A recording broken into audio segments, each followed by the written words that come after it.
ஒரு குடும்பத்தில் கணவனும் மனைவியும் அடிக்கடி சண்டை போட்டுக்கிட்டே இருந்தாங்களாம். உன்னோட வாழ முடியாதுன்னு என்று மனைவி ஒரு கட்டத்தில் அவங்களோட தாலியை வீசி எறிஞ்சிட்டாங்களாம். குழந்தைகளும் எவ்வளவோ சமாதானம் செய்ய முயற்சிருக்காங்க, ஆனால் சண்டை முடியவே இல்லை.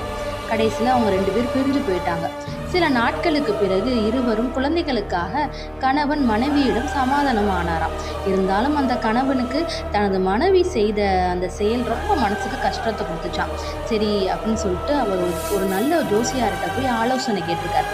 அப்போ அந்த ஜோசியார் சொல்லியிருக்காரு, ஜாதகத்தை பார்த்துட்டு உன் மனைவியால் தான் உன் உயிர் பிழைத்திருக்கு அப்படின்னு சொன்னாராம். என்ன சொல்கிறீங்க? ஆமாம், அவளுக்கு தெரியாமலேயே ஒரு சக்தி வாய்ந்த பரிகாரத்தை செய்திருக்கிறாள். அவள் அந்த நேரத்தில் அந்த தாலியை அவள் கலட்டி வீசலைன்னா நீ இப்போ இங்கே உட்காந்துட்டு பேச முடியாது, உனக்கு வந்த கண்டம் நீங்கிருச்சு அப்படின்னு சொன்னாராம். எல்லாம் நன்மைக்கே. மறக்காமல் உங்கள் ஸ்டோரி ஸ்டுடியோ லக்ஷ்மியை சப்ஸ்கிரைப் பண்ணுங்கள்.